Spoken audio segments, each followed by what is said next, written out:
I'm Logan Crawford, and right now on the Spotlight Network, we're sharing an extraordinary true story of survival, faith, and resilience. We're talking about a powerful book that is called My Journey with Angels, and it's written by a terrific author. Her name is Leslie Przymusinski, and she takes us through the heartbreaking yet inspiring journey of a young Jamaican girl who endured an unimaginable trauma, but found hope through divine intervention. It is a powerful book that explores the strength of the human spirit and the belief that even in our darkest moments, angels are watching over us. We're delighted to have this very talented author join us here today on Spotlight. We thank the team at Atticus Publishing for helping us put her in the spotlight today. And we ask viewers like you to support authors like her by subscribing to our channel and by purchasing her wonderful book. The links are below this interview. And be sure to download the Spotlight Network TV app streaming on Roku, Apple TV, and Amazon Fire TV. Leslie, thank you so much for joining me here today on Spotlight. Thank you very much. If you would, tell us a little bit about the young girl who is at the heart of this story. Well, this young girl at the time was born up in the mountain. There are two mountains, Rock Spring and Millersfield Mountain, three mountains actually, Jerusalem Mountain and Millersfield Mountain. And my father and my mom met in the cane field down in a place called Paul Island, Jamaica. Mm-hmm. But my mom was living in the mountain. And so my father would ride his bicycle at night to go up and spend time with her. And that's how I came about. Okay. Gotcha. Yes. And are you the little girl at the heart of the story? Is it your story?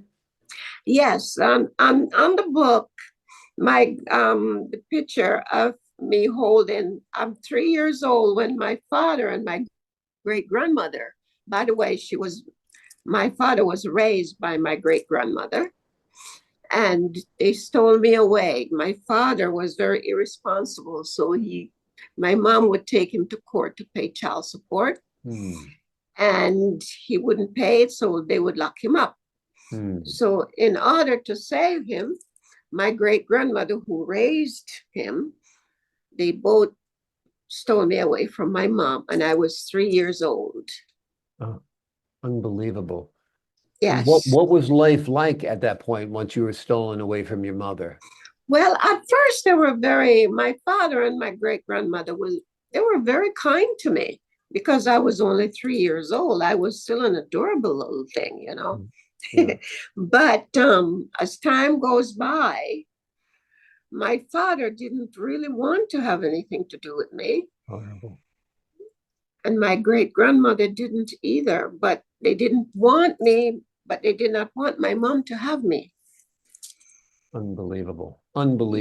So did they start treating you mean? Tell us about some of the challenges. Yes. Yeah. Oh, yes. They, in Jamaica, down in the countryside, well, all over Jamaica, here in America, kindergarten, we have kindergarten. Right. But in Jamaica, we don't call it kindergarten. We call it ABC school. Mm-hmm. And that's where we learn our ABC and so forth. Mm-hmm. So she took me to this one big house with the proprietor, I'm sorry, my accent.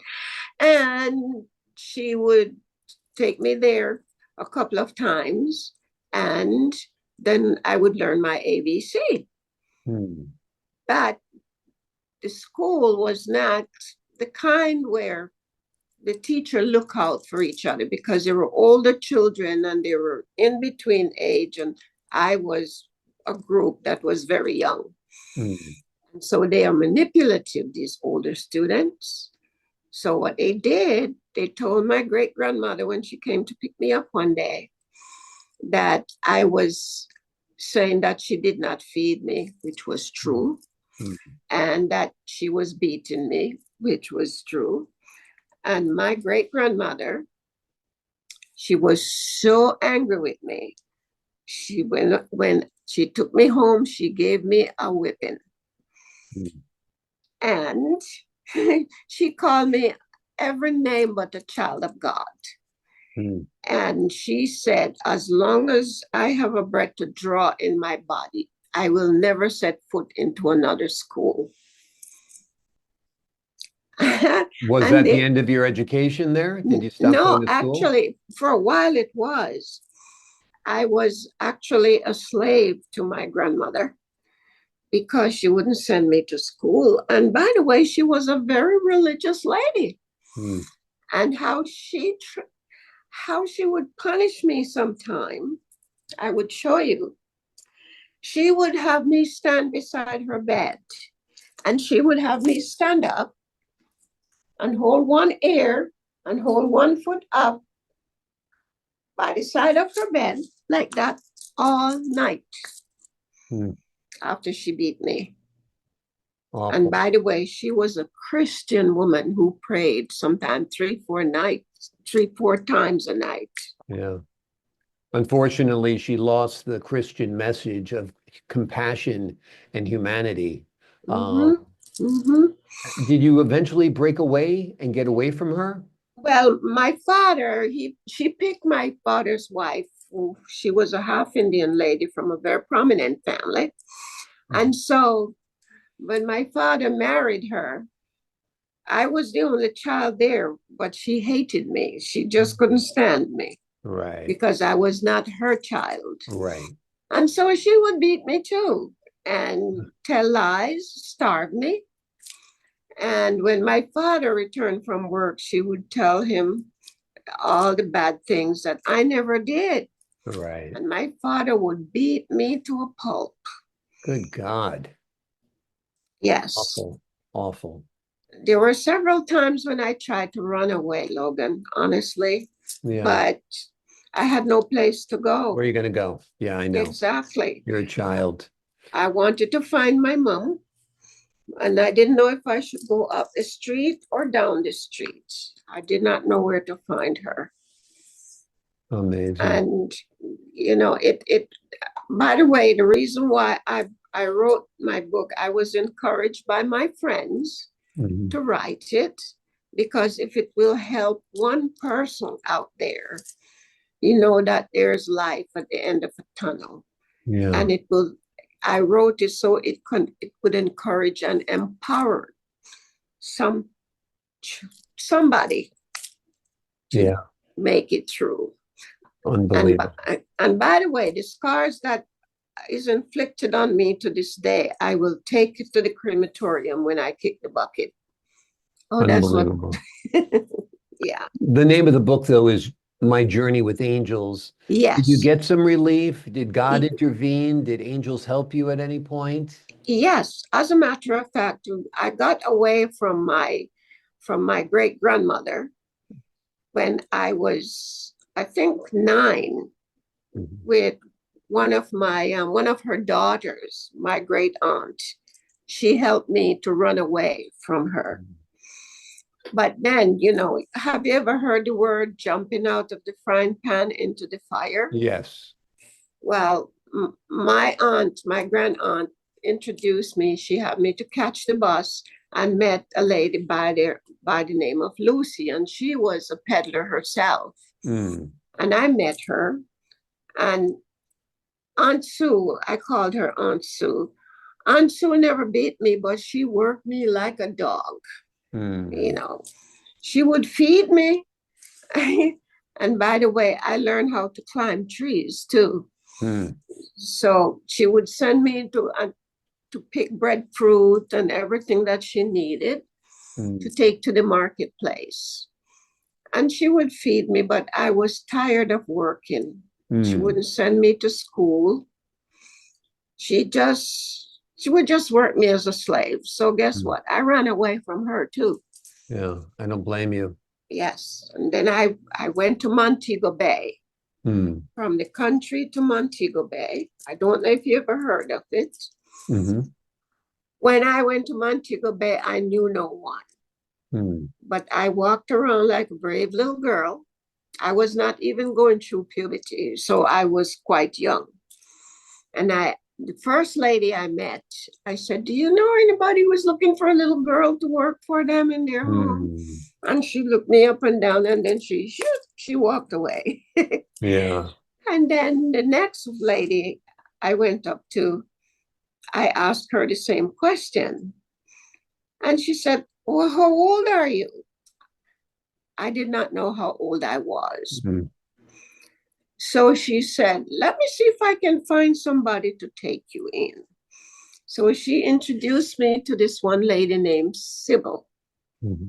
And at first, Sybil was good to me, but she started beating me. I have scars on my scalp, and she beat me with the frying pan until I bleed.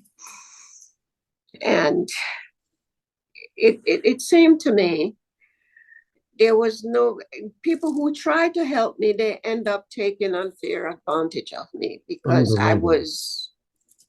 nobody wanted me. Yeah. So I struggled through the years.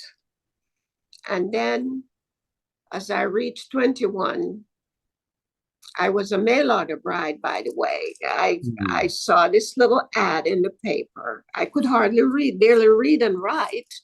But I had friends who said, oh, why don't you try that? So we wrote a letter to somebody in America.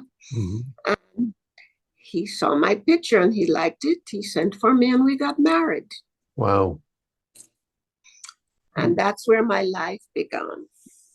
You finally found kindness and love? For the first time in my life, there is a man. Now, I was raped as a child, raped as a teenager. But when I came to America, this man who sent for me, he was so kind to me. We have 2 children together. Wonderful. The thing is, though, you start off with a happy ending, but it does not end. You start off happy, but it did not end happy. Yeah. Because he walked away because of the racism. He was white, I'm black. Yeah. And his family wanted nothing to do with me and our children. So he walked away from us. During that time, I worked and I received my GED. And I went on to college. And of course, I had to take my children with me because I could not afford to pay for them. If you have a question, go ahead and ask. No. We're almost out of time. Your story is absolutely fascinating and it is so heartfelt. It's in the book, and I think the audience should read the book and find out more about your journey and when it does get good and when it does get positive and when you do find hope. The name of the book is My Journey with Angels. Yes. It takes us through the heartbreaking yet inspiring journey of a young girl in Jamaica who endured the unimaginable but found hope through divine intervention. It's a wonderful book. It's a wonderful read. You've heard a lot of the terrible chapters, but there's light at the end of the tunnel. Yes. And she's here to tell that story. Thank you so much for joining me here today, Leslie. Thank you so very much. I truly appreciate you. I appreciate you as well. And to the folks at home, I'm Logan Crawford, thanking you for your time this time. Until next time on Spotlight. Thank you. If you get a chance, do read my book. Absolutely.